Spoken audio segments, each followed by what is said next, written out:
Oh, please don't aim for anything less than upside down, friends. This was the claim. These men who have turned the world upside down have come here also. Friends, God has sent people that turn the world upside down for Jesus to Kent Island, to St. Johnsbury, to Kampala, Uganda, wherever his people have been sent. And that's what we are. We're a sent people. We've been sent to turn the world upside down. Listen, those who are invested in the right side up world, they're not going to like the people that God has sent to turn the world upside down. Therein is the conflict. Those that are defending materialism, those that are defending traditionalism, those that are defending anything other than what God would have, are going to be a resistance. And you're going to see here, like we have in the scriptures, there will be evil, wicked people who will be gathered and collected, oftentimes by religious folks, to attack, to create mob mentalities, to lie and deceive, to do damage to the work of God. I'm seeing it all around me. You, Christian, if you'll open your eyes, will see it all around you. Let it be an affirmation to you that you are doing and being who God has called you to do and to be. I pray it will bless you. Verse 7, and Jason has received them, and they are all acting against the decrees of Caesar. You see, they're now blaming Jason. I've seen it. I've seen it in some of your lives by simply embracing not only what God is doing, but the people of God. You begin to get hammered and hit from the outside. I've seen it here recently. Friends of ours, those who are saying, yes, Lord, are being hit with and really attacked by the lies and the deceptions of those wicked men who are lying and deceiving because they are jealous. They are jealous of what God was doing in and through Paul in this passage, and in real life, where and when God shows up and he does the miraculous and he calls people to himself that walk that higher walk, that live that surrendered life. The religious, the superficial, they get angry. They get jealous. They get jealous of the favor and the blessing of God, and they get jealous of the fact that when the lights come on, people begin to see the truth about who they really are. This is the ugly side of the reality of this battle. But again, this is what you and I are seeing over and over and over and over and over again in the scriptures.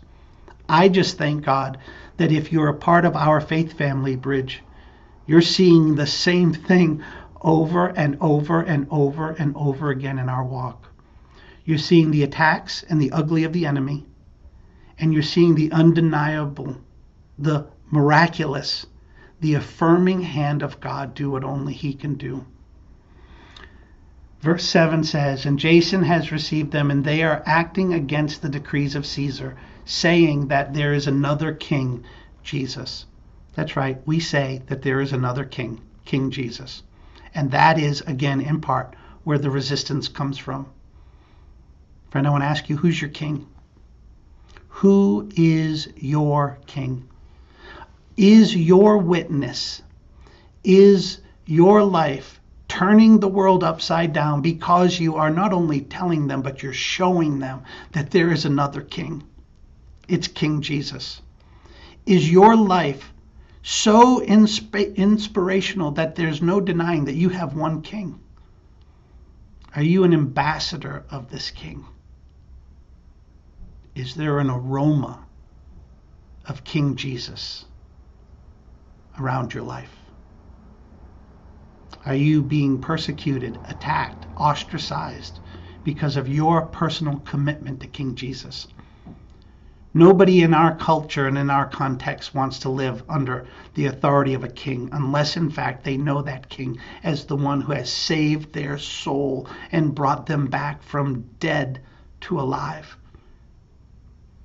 You see, when you know who Jesus really is, And when you've received his gift of grace, when you've acknowledged that the only reason why you have and will forever have eternal life is because you've surrendered to him and have been captured by his grace, and that you are in fact a blessed slave of Jesus your Lord. Is that the message of your life? Are you aiming for upside down? Are you aiming to let the world know that life under the kingship of Christ is the only way you can and will truly live? I pray that it is. Verse 8, and the people and the city authorities were disturbed when they heard these things. And when they had taken money as security from Jason and the rest, they let them go. Once again, the city officials and the people around them were disturbed. Discipling is disturbing. Friends, there's no way around this. Are you a world changer? Are you being used by God to turn the world upside down? At least you're part of it. Again, we're not going to be measured by any kind of man-made or manufactured output. The measure for each of us as believers is whether or not we are faithfully obedient. And if and when God's children will say, yes, Lord, surrender all, and like Paul, be one who answered the call, who accurately paid attention to detail, who sees regularly Almighty God show up, even though, and accepting of the fact that you will be accosted, attacked, and perhaps even arrested, that you may have to address evil head on, that in the midst of all of this, you will be affirmed. You'll be affirmed as one who aimed for upside down. I pray, friends, that that is who you are.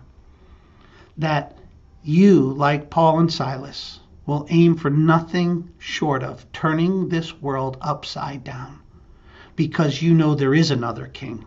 His name is Jesus, and that he, the one we proclaim, King Jesus the Christ, is the way, the truth, and the life. That he is the only way to eternal life. And that he, our King, died for us, that we might live for him, that we might aim to turn this world upside down because we love him. That he loved us so much. He loved us so much that he would die for us. Oh, that we would now live for him and do all that we can through his power and his promises as his people to turn this world upside down.